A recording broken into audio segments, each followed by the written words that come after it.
Yeah, round the sky reshapes forever. Nice to meet some new friends who like painted nights. Yeah, my friends. They start of invasions of things that I will never imagine. Phrases like free to kiss in case with falling lights. Jealous of girls with furs and dreams scream through the night. Never I know whose sky falls, and then we'll be together again. Gather your emptiness, together we fall, I guess. But we used to land.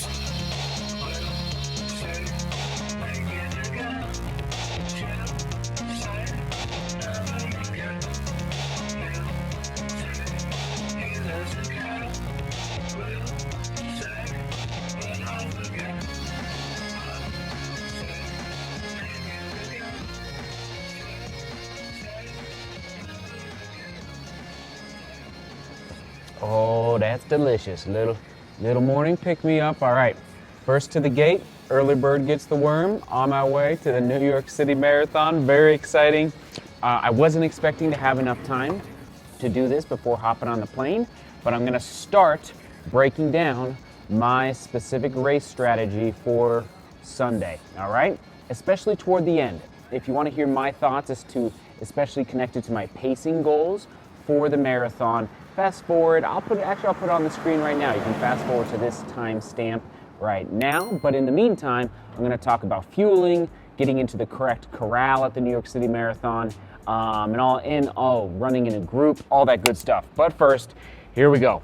5-6 days ago, I made a vlog all about how to set your racing goals for a peak race. All right, your A, B, and C racing goals, upper right-hand corner. In case you did not see, I'm not going to repeat myself. In case you want to go watch and see my A, B, and C goals for the 2021 New York City Marathon. Okay, here we go. Correct pacing corral. I learned a big lesson in 2019 to fight to get into the correct pacing corral. Here I am starting in 2019. I had a little camera with me and it was chaos.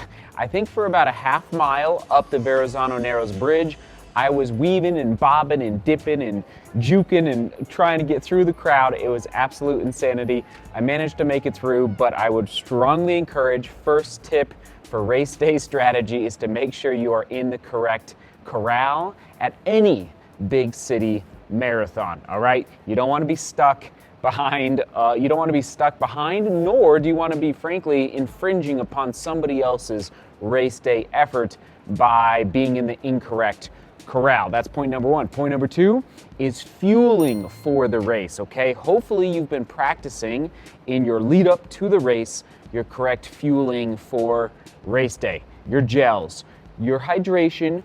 Or I'm just going to put out there, kind of crazy, your simple eating. Maybe gels don't hit your stomach well. I know people that just can't do gels. They don't like the taste. But they don't like the consistency of a gel. So they simply eat food along the way, which is great. You know, bananas. What else do you eat on race day? I don't know. Pretzels. I don't exactly know. I'm going to be taking, as many of you know, my Morton gels. All right. I just love the some people don't like the consistency of Morton gels, but they work really well.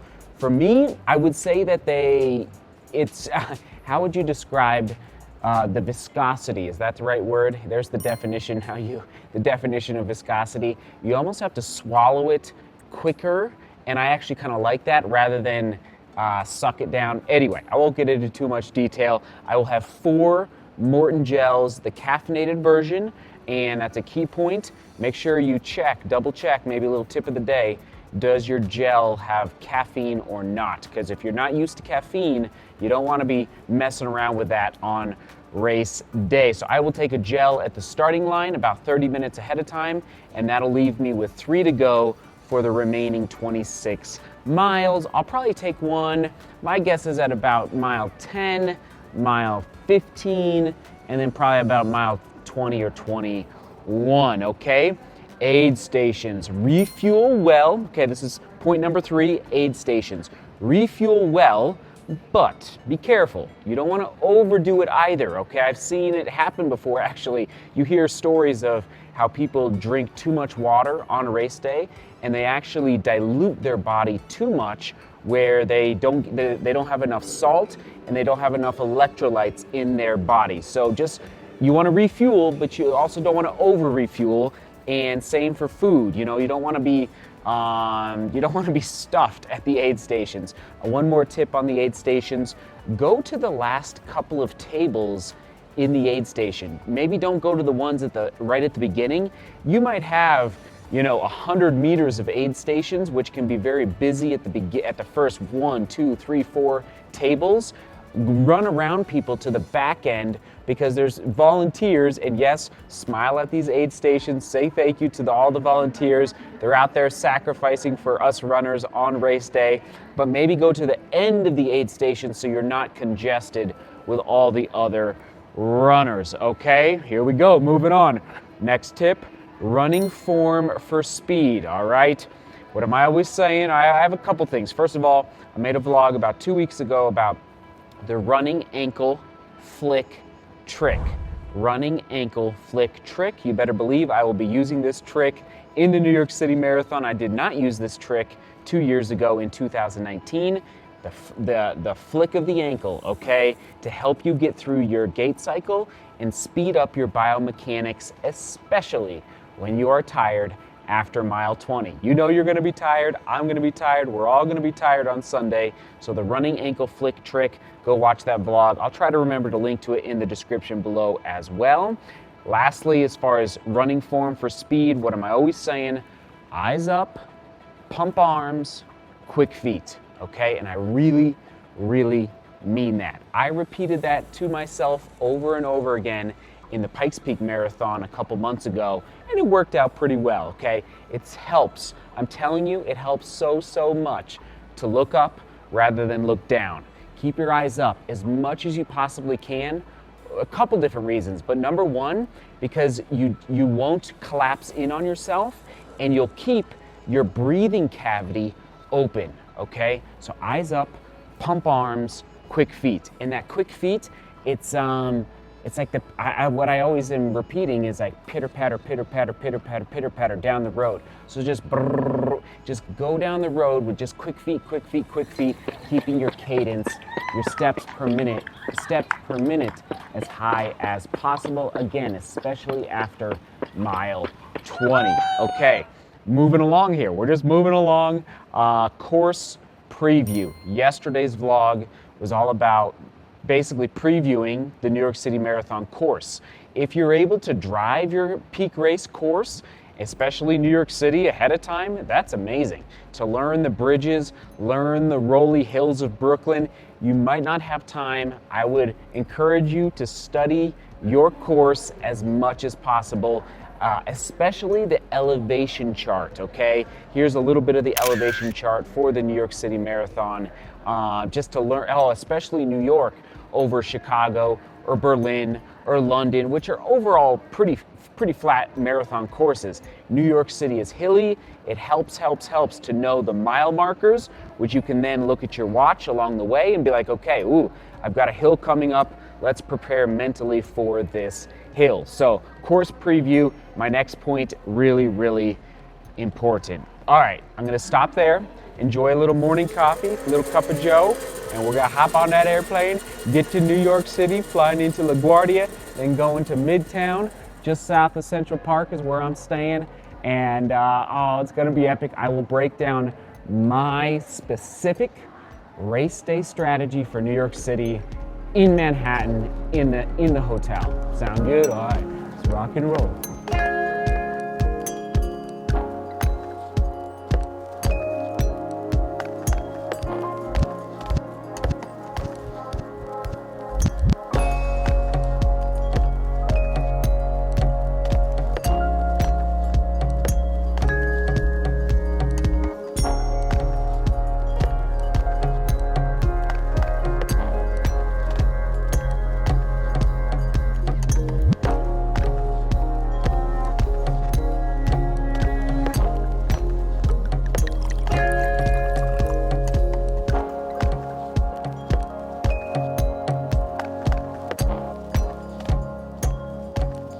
Let's go, let's go. Welcome to my humble abode for the next 4 days. Very exciting. It's perfect. Right in the heart of it all in Midtown. And yes, managed to go snag and find some delicious Italian out there. I'm going to be exploring all the Italian restaurants over the next 3 or 4 days. That's perfect. In preparation for the big race on Sunday. Okay, here we go. Let's break it down. My personal race day strategy. Going to be as brief as possible. Get you the comment of the day. Get you out of here, because guess what? This guy's got to go to bed. I got to go to bed because group run in the morning in Central Park. Oh yeah. Now, if I have time, I'll throw a few photos up from my run, my little shakeout post airplane from Central Park. Oh, shout out to the one and only Fred LeBeau, the founder of the New York City Marathon, and yes, this is again the 50th edition. Okay, so my strategy is to shoot for sub 220. Okay, that's my B goal, but my A goal is to PR. All right, you always want a PR, so that's my A goal. That's why it's put into the A goal categories. At the very least, I want a PR, and so okay, I'll break down paces here in a second. I'm going to get up and over the Verrazano Narrows Bridge, mile 1 and 2, like I talked about yesterday. Be patient the first 10 miles through the rolly section. You know, I call it rolly, but it's not like crazy hills, but it's just like, it's not totally flat through Brooklyn, okay? Get to the Pulaski Bridge, which is the halfway point, the half marathon, ideally around $1:10, all right? 1 hour 10, 1 hour 20, 1 hour 30 minutes, okay? Right around there is the goal, all right? And then, but still be relaxed. I remember there's a little bit of distance from, well, it's exactly basically 2 miles, which kind of, it was hard, frankly. I remember 2 years ago, because you're in a little bit of no man's land. There's not a lot of crowds around between the Pulaski Bridge and before you hit the Queensboro Bridge. There are some crowds right toward the end, right before Queensboro, but then I want to get up and over Queensboro, okay, so that's about mile 15 in the course, and then use the downhill off Queensboro, and again, kind of use a little bit of that energy going into Manhattan right at mile 16, go down First Avenue all the way down to the Bronx, to the Willis Bridge. Is that the full name? Anyway, the Willis Bridge into the Bronx, staying patient, but definitely picking it up, especially if the legs are feeling good, okay? Get through the Bronx for about 1.5 miles, 2 miles, you're in the Bronx, and then get to the Madison Avenue Bridge, which dumps you back into Manhattan, basically into Harlem, at mile 21.5. And I guess as far as pacing is concerned, so I believe that my strength, endurance is at another level. That might be too bold. It might be my endurance might be too good. I'll just say that. Like, I might not have enough speed to run as fast as I want to run, but I'd be shocked if I feel really tired at like mile 22 or mile 23 or even 24, okay? And here's why. Compared to 2 years ago, the amount of volume I'm running, and I should have looked up the numbers ahead of time, I was probably at about 2,500 to 3,000 miles for the year. In 2019, I should try and find it. This year, I'm gonna hit at least 4,000, probably 4,200 miles for the year. Bottom line, this training block, since after Pikes Peak, I've put in, I don't even know how many 22-mile long runs.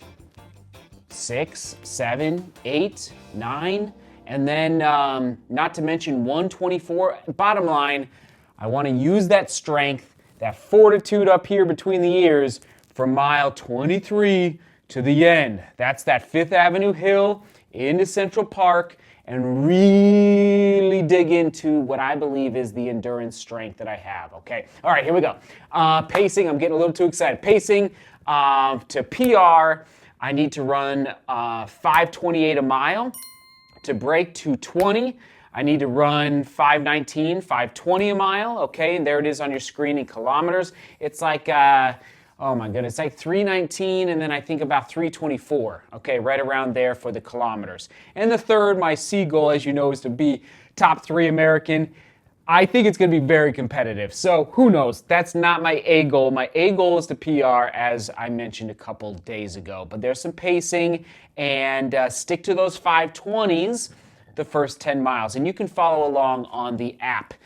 They should be putting out a lot of updates in real time as I'm running. Here we go. I love y'all. Man, we're here. We are here. Comment of the day, question of the day. I might do the question of the day first, actually. What was your last race where your race day strategy played out really well? And why do you think it worked? Okay? If you can remember your last race where you had a strategy and you executed it well, tell us a good story down in the comments. Comment of the day, Biz Boses. I love this. Great comment, but I love the fact, listen to this. Started watching over 2 years ago, training for my first marathon. First time commenting. I love a first time commenter. Thank you for taking the time. I will have a tune-up race, Golden Gate Half Marathon in San Francisco on Sunday for my A race of the year at CIM. Thank you for all the insight and knowledge you have shared these past couple of years. You have inspired me more than you know. Have a good race in New York. Stay blessed. Biz Boses, you get the comment of the day. That's awesome. Thanks for sticking with me for 2 years here on YouTube. And not, it's totally cool that it took 2 years for a comment but now that you're boom, you're diving a little deeper into all the goodness down below. Thanks. I hope that helped to give you a little insight from me. I guess I didn't talk much. I gotta close it out, but group, I definitely want to run in a group. I'm gonna, I will definitely try and find a group. I just want you to know. To run with. Whew. All right, we will toss it to the New York City Marathon playlist that I created yesterday. New York City Marathon playlist, right there, right there, right there. All right, seek beauty, work hard, and love each other. See you tomorrow.